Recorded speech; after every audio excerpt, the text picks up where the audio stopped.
Okay, got another Tuesday morning talk here. Last week, one of the young homies said he wanted to talk about discipline, structure, and dedication. And I put it out there to you guys, bring up topics that you want to discuss. And I'm just shooting from the hip about, how I interact with these particular topics. So, when the man said discipline, structure, and dedication, I immediately went back to early childhood and playing sport, particularly football. And the reason why I say football is because you definitely pay consequences, physical consequences, for not doing what you were supposed to do, and you were rewarded. You were rewarded for doing what you were supposed to do when you did your little dance in the end zone. Everybody got to get like, yeah, And I just thought that was an amazing thing. But I also felt like it put all those things, it ingrained all those things inside of me. Like I wanted to be disciplined. It wasn't like, oh my God, it's killing me.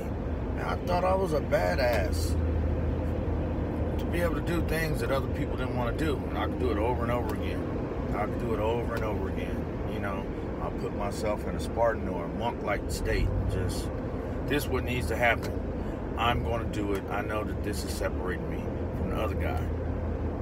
Matter of fact, I'm going to tell you, hey, when I played youth football, Oakland had one team. And that team was really good. All the teams were really good. And I say this to people, and they don't get it, right? Because maybe it wasn't like that where they lived at. But that was the shit. The stands for tryouts would be full. There'd be 400 or 500 people out there having a party watching us play. It's kind of nerve-wracking, but whatever, And we went out there with all these kids, man, I don't think I'm exaggerating if I say that 200 people tried out for 45 spots. It might have been, in some instances, more than 200 people show up to seriously think they're going to try out. So the way that they got rid of everybody is they just ran you. They just ran you into the ground. For the first week, they just did a crazy amount of conditioning to weed out the weak. And I'm going to tell you, some of the dudes who walked off that field right now today, if you ask them, they say they played with us. They lie and say they played with us because they're great athletes. They was way better athletes than me, but they didn't have the discipline to stick it out. They didn't want to deal with that part. Then I look at them in their lives right now, and they fucking suck. Dudes suck. They petered out a long time ago. Because they lacked a specific piece. Although they were great athletes, they had no discipline. And I had no idea how big that was until I watched it play out. And how I felt. And they gave me the last helmet. And I went back to school and looked at those great athletes who fucking quit. They quit. Some of them had tears in their eyes. Straight quit. Right? They seen me at school with that big ass yellow helmet. I had the ugly helmet too, because I got the last helmet. And they just turned their head. Right? Because they were ashamed and they knew that I knew something about them. Right? That they weren't working with something. But I didn't make a big deal about it because at that time I was still trying to find myself. I was just happy to be in my own space. But you better believe I walked away with that. And I was a little bit of a different person, right? Now, another part of that was structure. At that time, because we had really good athletes on our team, they actually, I don't know, maybe we had a high school playbook. We didn't have like a Pop Warner playbook. The quarterbacks all the way down to almost the junior peewees could pass the ball, stuff like that. Dudes just running the ball left, right, up the middle. And I was doing all type of stuff. But I did learn the importance of structure.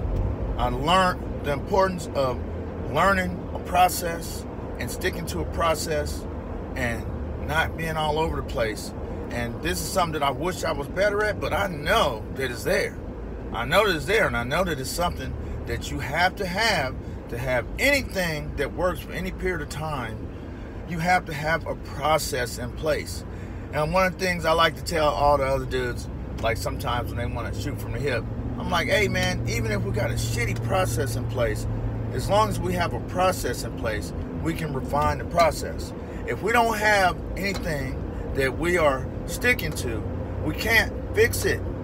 We're all over the place. So, we got a shitty process, we work with that shitty process, and we'll refine that process until it fucking works. But we have to have something, especially complicated things. You got to have something in place to go back and look at and to examine, right? You know, you want to go back and look at the process and see what it's doing for you. But you need to understand that process just like a vehicle. When you troubleshoot it, you need to look at certain parts, you know, that are changing the outcome. But if you have no idea how the vehicle works, then you have no way of diagnosing. None whatsoever.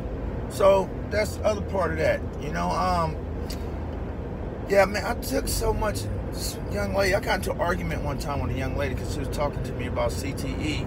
And I was like, man, you know, I don't think I would change my experience playing that particular sport. Would I go play it right now? I don't know. Not knowing what I know right now, but nah, man, that had to happen for me. I don't care. I told her, I said, that made me. And she was like, you could have got it some other way. But I was like, I don't think playing baseball would have did that for me. Or playing basketball would have did that for me. It was something about putting yourself in harm's way for a cause that, for me personally, I needed that, you know. And I mean, I'm like still like that, man. I'll go throw a block for your ass right now, you know, straight up. I mean, if it was for a good cause, you know, I'd chop you down if I had to, you know. And I know if the cause is bigger than me, I'll give myself if I have to, because I'm that type of dude. Simple as that. That came off a football field. Yeah, and you maybe could have got it someplace else. I don't see you getting that from playing tennis, golf, or whatever. She just didn't get it, you know. And I doubt that, you know, we stopped going out. We definitely stopped going out. The last topic the young fella wanted me to talk about was dedication. And as the rest of these things that we talked about, structure, discipline, dedication, that too was home for me on the football field. Same organization. You know, you dedicated yourself to trying to be great. The expectation was for you to be undefeated all the time. You know what? You get used to it. Play at that level. That's what people expected of you. You put in that type of effort to play at that level. And then you see other people who didn't put in that type of effort. Story, true story. One time we went off to play, I think in Pinole or something like that. I'm pretty sure it's Pinole, Deanza, something like that. We went to play, and we had been steamrolling people all year.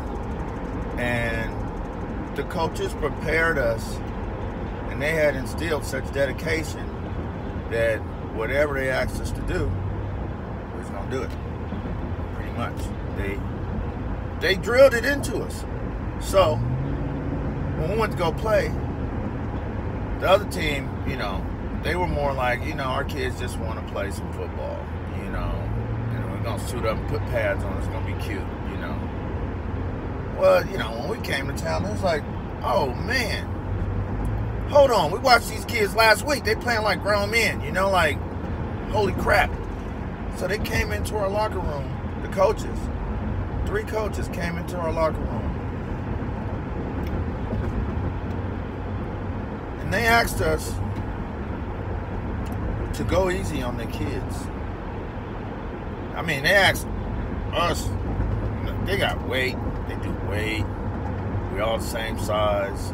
You know, this is back in the day where, you know, dudes had to like weigh in. They were in plastic bags to make weight. So we all like, you know, supposedly, athletically the same at least, right? But obviously they didn't drill the dedication piece into their kids, right? So he asked that we go easy on his kids, and I'm gonna tell you, the coaches let him have his piece or say his piece, and before he could get out the door, coach said, "You hear that, son?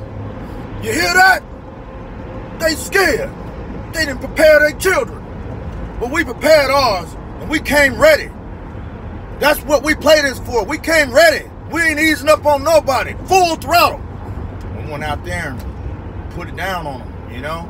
But I mean, at some point we did ease up on them because it wasn't like, you know, we eased up on them because it was just no point, you know? It was no point. It's like, man, we cruising right now, you know? But we didn't ease up on them until they fucking felt it, you know? And when they felt it, you know, I don't know.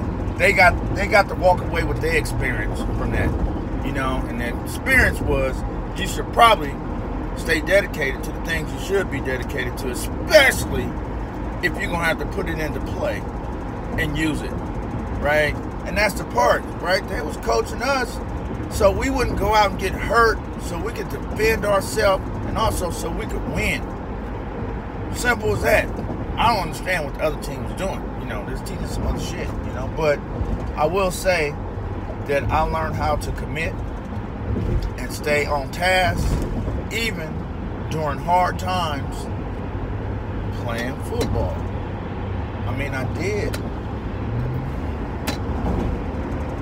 Man, I think I'm getting choked up in here, man. Some real shit.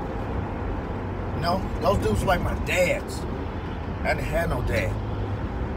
So I was like fiending for all that shit. Now, granted, it was some dudes that I was there with, and this is the part.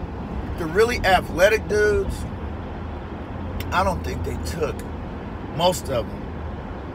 Most of those dudes didn't take the same things away from playing sport the way somebody like me who had to practice everything. I had to practice all the movements. I was not a natural.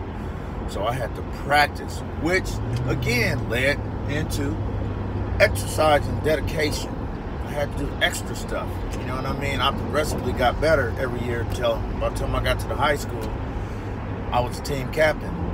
You know, but that was just work. It wasn't like I just came out the box and was just crushing everything, man. I had to find myself. I had to get in where I fit in. You know what I mean? And I mean, I'm fine with that. So I learned how to be the Indian before I was a chief.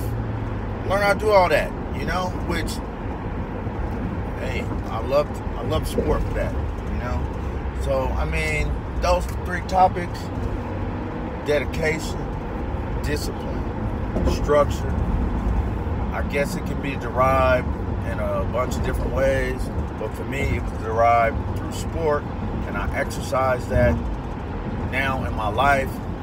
I know it's a lot of other things that I do not have, but I get through life and I make my life happen with those three things, right? So whatever I don't have, my backbone is those things.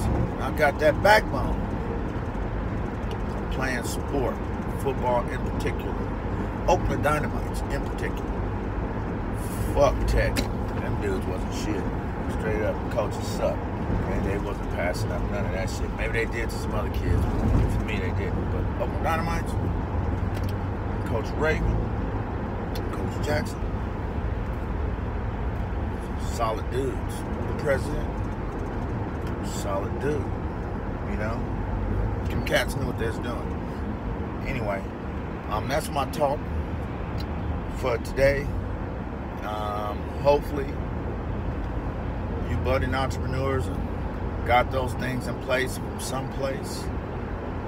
You know, again, I just told you where I got mine from, but it's definitely the foundation what you should have in your spine when you're trying to be a leader and you're trying to be the boss. You're going to have those things. Because, again, I'm not working with a master's degree in anything. Shit, not even a bachelor's degree in anything. You know? I'm working with some backbone. Pretty much. And I would call all those things backbone. So, Tuesday morning talk, I'm out.